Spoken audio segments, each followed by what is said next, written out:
Brought to you by Agilus Diagnostics.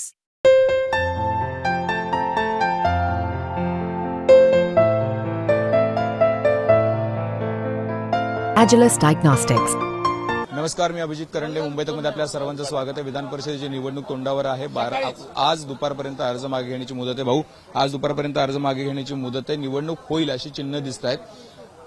शेवटचा उमेदवार जो आहे तो विजयी कुणाचा होणार आणि कुणाचा पडणार याची उत्सुकता आहे. कुठून आणणार मतं? नाही, विजयी तर आमचे 9च्या 9 उमेदवार होणार महायुतीचे, आणि पराभूत होणार तो निर्विवाद महाविकास आघाडीचा होणार. आता शरद पवार साहेबांनी दिलेला उमेदवार जयंत पाटील होणार की उद्धव साहेबांचा उबाटाचा उमेदवार मिलिंद नार्वेकर होणार, हाच प्रश्न आहे. काँग्रेसचं बहुमत आहे, त्यांना जेवढा कोटा पाहिजे ते पूर्ण करतायत. आणि मला असं वाटत नाही की उद्धव ठाकरे साहेबांनी आपला मोहरा पणाला लावलाय, त्याची विकेट जाऊन देतील. पण असं म्हटलं जातं की महायुतीचे काही लोक जे आहेत ते संपर्कात आहेत, विशेषतः अजित पवारांचे लोक संपर्कात आहेत शरद पवारांच्या, आणि त्यांच्यासाठी ही लॉयल्टी टेस्ट आहे. आणि त्यामुळं गरजे जे आहेत ते जरी अजितदादांना गरजेचे वाटत असले तरी सुद्धा अनेक गरजेची मतं त्यांच्याकडे नाहीयेत. नाही, मला वाटतं आता गरजेल तो पडेल काय, आता कोण किती मतं आहेत काय आहेत हे निवडणूक झाल्यावरच कळेल ना. आता प्रत्येक जण सांगतो माझ्याकडे एवढी मतं आहेत तेवढी मतं आहेत. आता एक गोष्ट निर्विवाद सत्य आहे, पवार साहेबांकडे जयंत पाटलांसाठी कोटा नाही आणि उद्धवजी ठाकरे साहेबांचा मिलिंद नार्वेकरसाठी कोटा नाही.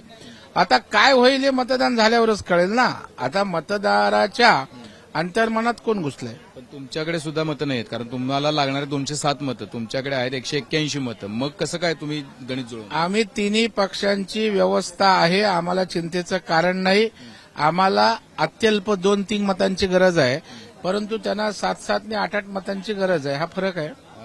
या सगळ्या गणित जोडतोड करण्यासाठी म्हणून अजितदादांनी त्या बैठकीला नवाब मलिकांना येऊ दिलं, ज्या नवाब मलिकांवरती तुम्ही आक्षेप घेतला होता की त्यांची चौकशी एनआयएने केलेली आहे, त्यांच्याबद्दल आक्षेप आहे. नवाब मलिक हा त्यांचा पक्षांतर्गत विषय आहे.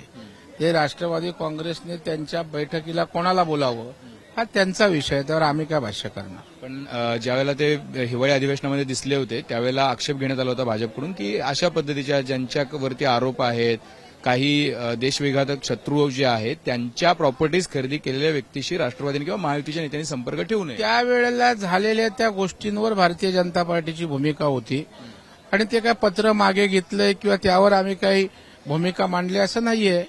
आता हा विषय त्यांच्या बैठकीपुरता आहे, आमच्या भूमिकेचा विषय येतो कुठे. आता यापुढे सुद्धा जर नवाब मलिक असोसिएटेड राहिले तर तसा त्यांच्या पक्षापुरताच तो विषय असणार आहे. तुम्हाला त्याच्याबद्दल काही आक्षेप नसतो? नाही, 100% ना. त्यांच्या पक्षाचा अंतर्गत विषय आहे.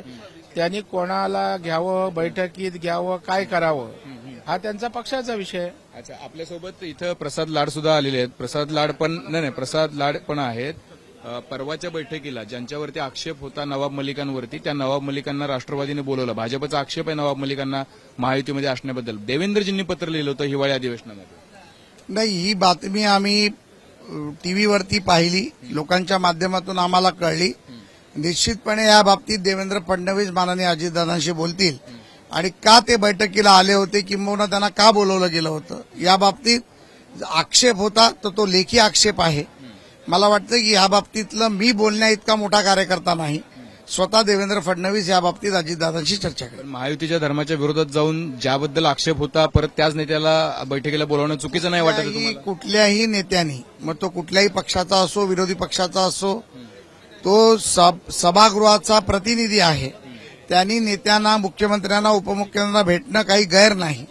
त्यांच्या काही कामासाठी भेटले असतील का वैयक्तिक कामांनी भेटले होते याची मला कल्पना नाही. त्या बाबतीतला खुलासा स्वतः अजितदादा करतील. राष्ट्रवादीच्या बैठकीला होते ते विषय. माझं काय म्हणणं आहे, मी राष्ट्रवादीचा सदस्य नाही, त्यामुळे मी बोलणं योग्य नाही. बरं, मला प्रसादजी अजून एक मुद्दा आहे. तुम्हाला लागणार आहेत 5 जागांसाठी 207 मतं, तुमच्याकडे 181 मतं, आणि त्यामुळे विधान परिषदेची निवडणूक चुरशीची झाली, चॅलेंजिंग झाली आहे. काही चॅलेंजिंग नाही, विजय आमचा निश्चित आहे, त्यामुळे आम्हाला काही भीती नाही. महायुतीचे सगळे उमेदवार निवडून येऊ शकतील. 9च्या 9 उमेदवार निवडून येतील याची आम्हाला खात्री आहे. तुमच्याकडे मतं नसताना ते उमेदवार निवडून कसे येतील?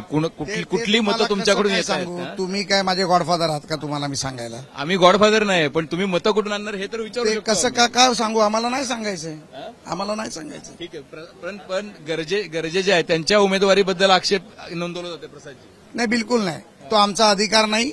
राष्ट्रवादी काँग्रेस पक्षाने उमेदवारी दिलेली आहे, आम्हाला ती मान्य आहे.